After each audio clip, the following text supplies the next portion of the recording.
All eyes on the University of Missouri tonight. The MU football team taking a stand. Launching a protest into the national limelight.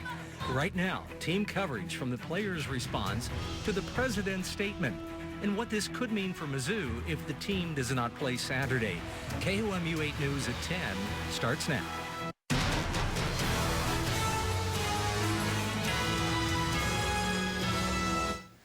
It's the end of a long day for University of Missouri leadership. Good evening, I'm James Packard. And I'm Jim Rick. Thanks for joining us. This is a picture of a student-led effort to oust the UM president. Last night, members of the MU football team announced they're standing with the group Concerned Student 1950 and will not play until Tim Wolfe is out of office. This afternoon, Coach Gary Pinkel tweeted this picture saying he's standing by his team. KOMU 8's Luke Slabaugh is in the newsroom with more information on how the day unraveled. Missouri football put out a news release around 4 o'clock today. It said the primary concern of the football team was the health and well-being of campus activist Jonathan Butler. The team won't practice or do anything until Butler eats, and that won't happen until UM President Tim Wolfe is out of a job. The team met around 10 a.m. today to discuss its plans for the future. Can we expect anything from you guys tonight? We're going to hit y'all up. For sure. Players have been keeping information close to the vest. Several said they were not allowed to talk about their meeting today with the coaching staff. Missouri coach Gary Pinkel tweeted out a photo saying the team was united and he supported his players protesting. One Tiger player says he's happy with the organized team decision. Jason, were you guys scheduled to have practice today or anything? Yes, we were. And you're not having it now? We're not having practice anymore. Any idea when you will? Whenever this gets resolved. How do you feel after the meeting? I feel great. I love my team. I love them. I'll hazard a guess that that's the last we hear from team spokesman Chad Muller and coach Gary Pinkel. The team does have a media day tomorrow. UM System President Tim Wolfe released a statement today not directly addressing MU football's decision not to play and not addressing the call for him to resign. KOMU 8's Ashley Holt spoke with Wolfe in the past month and followed up with his response to the protest today. She's here in the studio with the newest information. Ashley? Wolfe released a statement today. He says the curators are putting an initiative in place to combat MU's racial issues. The statement said, quote, "Our due date for announcing this strategy was April 2016, having allowed multiple stakeholders across the system to provide input into the plan. The majority of items listed on the Concerned Student 1950 list of demands were already included in the draft of the strategy. We had anticipated providing specificity and detail to the plan over the coming months." I sat down with Wolfe a couple of weeks ago about the issues on MU's campus, and he told me he anticipated the changes students and faculty are demanding would take time. This is a never-ending journey.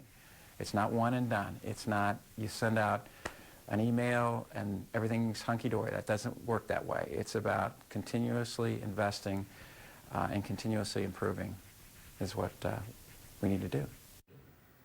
Jonathan Butler, the MU grad student that's been on a hunger strike since Monday, said he's extremely unsatisfied with the statement that Wolfe has no true plan for change and, quote, "We deserve a leader who actually cares." Concerned Student 1950 approached Wolfe at a charity event in Kansas City Friday night. In the video, the students are seen asking Wolfe what he believes systematic oppression is. This was Wolfe's response. What do you think systematic oppression is? Systematic oppression is because you don't believe that you have the equal opportunity for success. After his statement, Wolfe walked away. The video went viral among MU students. Tonight, the group is still camping out in the Carnahan Quad. They did not release any statements today regarding the players' announcement, and they refused to talk to us on camera. They say their stance has not changed. A spokesperson says the group will release a statement when it's ready. Right now, she said the campsite is still a safe space. This story is making headlines across the state and the nation. Senator Claire McCaskill issued a statement earlier today. She says, quote, "At this point, I think it is essential that the University of Missouri Board of Curators send a clear message to the students at Mizzou that there is an unqualified commitment to address racism on campus. As a graduate who cares deeply about Mizzou, I'm confident that my university can and will do better in supporting an environment of tolerance and inclusion." Here's a quick look how this story came about. Within the past few months, there have been several racist incidents on campus. One involved Missouri Student Association President Peyton Head in September. His experience also made national headlines. Fast forward to homecoming in October. The Concerned Students 1950 group held a demonstration during the homecoming parade blocking the car Tim Wolfe was riding in. The group was upset Wolfe did not get out of the car and that he did not address the incident even weeks after. Then on October 20th, the group delivered a list of demands to the Board of Curators, one of which called for Wolfe's removal. Then last week, Jonathan Butler announced he was starting a hunger strike, saying he will not eat until Wolfe is out. Since then, there have been several marches and rallies on campus, which brings us to Saturday night into today, Sunday, with the MU football players announcing solidarity with the students. So what does this all mean for Mizzou football? The team has a big game planned against Brigham Young University in Kansas City on Saturday. Chris Trevino is here in the studio with us to talk about the impact that could have. Chris. All right, James and James. With today's activity, the Tigers game with BYU may not happen. As far as we know, it's still on now. Of course, we'll see what happens. But if it is not played, it could mean more to Mizzou than just another loss, which would be their 5th in a row this season.